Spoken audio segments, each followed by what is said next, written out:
gonna make this nice and easy for you guys. I know you guys are all kind of having questions about PvP and the upcoming battle this week.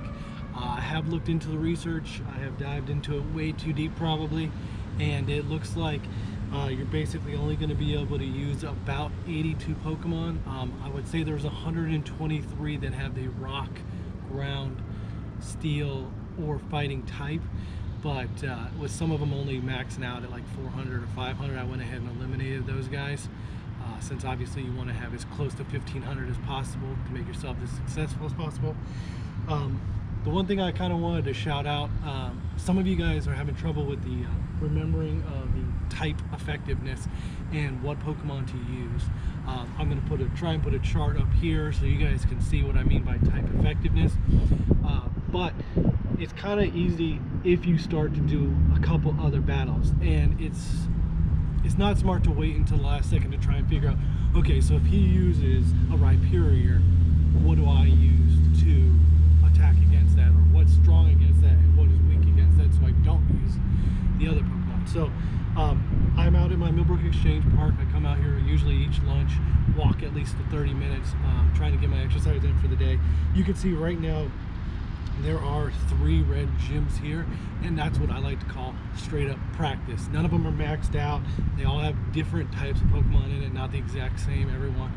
And this is how you get to the point where you can memorize what your effectiveness is. So right now, if I click on this gym, there's a Rhyperior in there, there's a Vaporeon, and there's a Snorlax. Each one of those has a different type. Understanding those types can help when it comes to PvP and what to use against them. So this is where I would get my practice in, because you can go in and attack the Rhyperior and attack the Snorlax and see if you're doing super effective damage. And if you're not, you can back out of it and find out exactly what Pokemon would do super effective damage against each one of those Pokemon, so you can start to memorize it. Yes, you can just print out a list and go in and see if that will work or not, but this is the easiest way that I can get practice that helps me kind of remember, or what I call retemorize, which is a cross between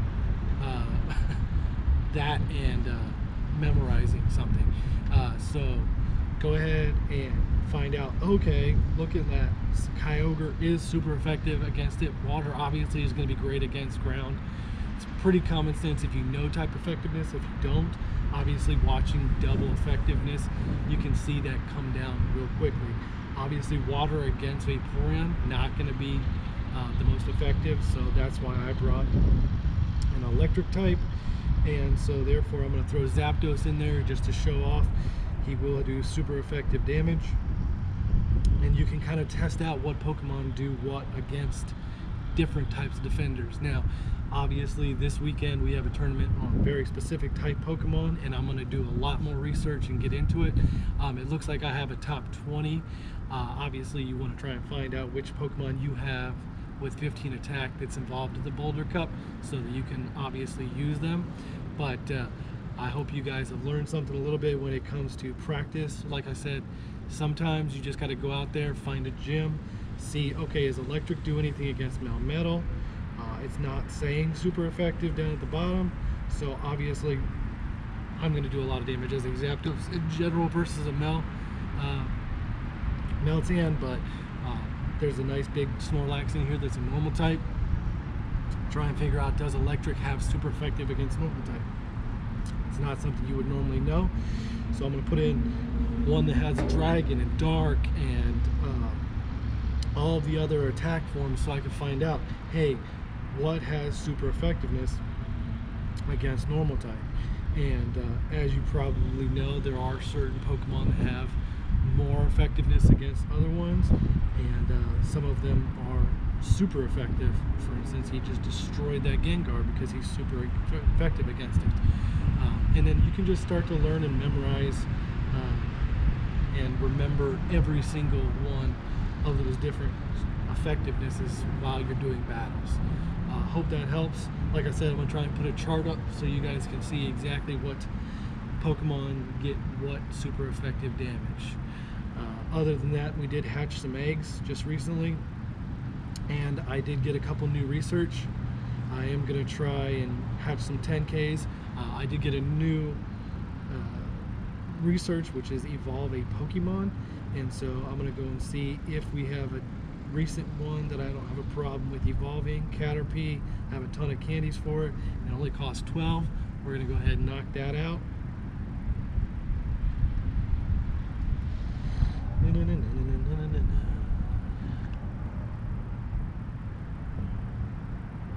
Very nice. There's the Metapod. Don't really care about the IVs, just want to see what that research task gives us. So I did post in the last video what the other tasks are. I just haven't done all of them, so it's kind of fun just to see, okay, this is a Sunkern, which could be shiny. Doesn't look like it is, but once again, all of the things that you get from research and from eggs obviously have a much better chance at having a high IV, which will be really good in PvP battles. So go out and do a bunch of research. Try and find ones that have mod chops for fighting right now. Anything that has ground, rock, or steel. I'm trying to find a couple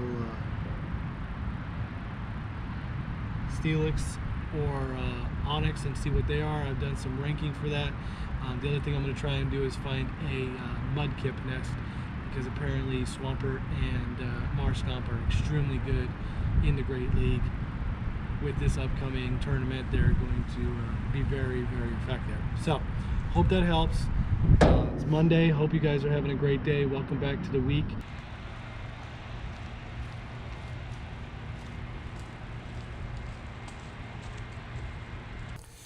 Alright guys, as you can see, I am now heading down to this gym, trying to get some practice in. And as you can see, it is an Aerodactyl, which will give me some practice, and you'll see that it suggests things. Obviously there are recommendations.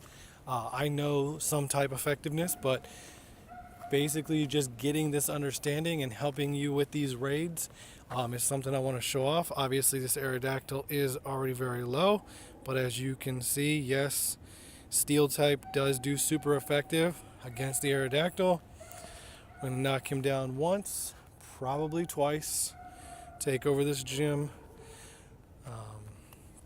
I know some of you guys ask, how do you catch everything? When do you get stuff done? I have to make time in order for this to happen.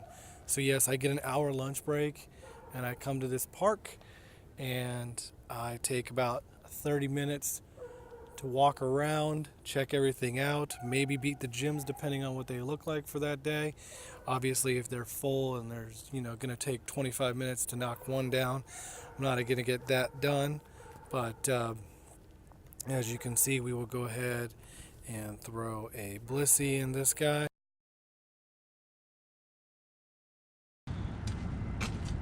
Well guys, it looks like we learned a lot today about what can be super effective and what can't be.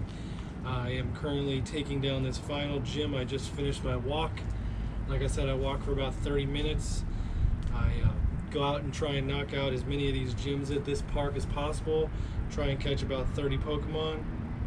And try and do all of that on my lunch break. And still eat my lunch in the last 5 minutes that I get back to work. Because I do need to eat. But just wanted to cover a couple of those type differences. Every time you attack a Pokemon in a gym, like you can see I'm doing right now, you will notice right above its name, it will actually tell you what its typing is. It'll give you that little icon, like Snorlax, for instance, is right here. And Aggron, it'll show that Snorlax is a normal type and Aggron is a steel and ground type. I have been lucky enough to teach this one some electric moves, which as you can see are much more effective than most steel moves. So went ahead and took down that gym. Just gonna leave it here with you guys. I will show you, that is a lot of spawns, and that's a right done for this week. I'm gonna leave Rhyperior in here so that if anybody does want to come out to Millbrook Exchange, I have gone ahead and taken over these 3 gyms with rock and ground type. So somebody else has also put a Slacking in one of them, but that's my Tyranitar in there. On this side over there, someone put a Centret with my Tyranitar. So hopefully that can help you guys. Like always, this is JP Raleigh signing off. Catch everything. Alright guys, change of plans. I was on my way back to work and saw this Sharpedo here. Wanted to go ahead and see if we could solo it. I'm pretty sure we can. Finally got a pretty day. Ugh, so done with rain. Alright, let's see how quick we can do this with some different type. Hope this Venusaur has double grass. Plenty of time. Kind of nice because I did get the research task that says knock out a raid that is 3 or higher. So we're going to go ahead and see what that reward is as well. Alright. Got one more off against him. Probably not going to be able to finish him off with the Zapdos, but we'll bring in a Raikou right behind it, hit him with 3 attacks and 1 good charge move, and boom, that should do it. Yep, with 98 seconds left, he goes down. I don't really see Sharpedo a lot, and I don't see... Ooh, 4 rare candies. Gotta love that. So I am going to throw some Pineapps. There's that win a level 3 or higher raid research. So we will see what that is. 12 shouldn't be an issue. Another thing that one of my friends has brought up that I kind of want to help you guys with is throwing the excellent throw. Obviously, when you do a raid boss, you're going to get more opportunity to be able to affect the size of what you want to throw. But as you saw there, I went ahead and made the circle very small, and then when he attacks, I throw the ball, and because I've already got the circle set up and I know the throw, excellent throw. So all you're going to do is hold your finger on the ball until it gets to about the size of an excellent. For each Pokemon, it's a little bit different, but if you get it nice and small like that, then wait for him to attack you, and then throw right about halfway through that animation. You can almost guarantee yourself an excellent throw. So I always try and get excellent throws on raid bosses, not on general Pokemon. I can, not to say that I can't do it. It's just something that's a lot easier with raid bosses. All right, guys, let's go ahead and see what that research task gets us for a raid 3 or higher. Ammonite, interesting. With the upcoming battle, that might actually be very helpful. So we're going to go ahead and throw a... all right, let's see if we can't throw an excellent throw on a traditional Pokemon. Nope. Like I said, it's a lot more difficult, in my opinion. Obviously, people have perfected it. I know there are some other YouTubers that throw excellence on every throw. I am not one of those people, but when I need to, I can. I like to throw great throws. Alright, and our other research is catch 10 Pokemon. Ooh, and hatch 5 eggs for rare candies. I love rare candies, especially for powering up Mewtwo. Now that we probably won't see him for a while, so I'm going to get a bunch of raids done where I can potentially get rare candies. Hope that helps. We will see you guys later. And as always, catch everything.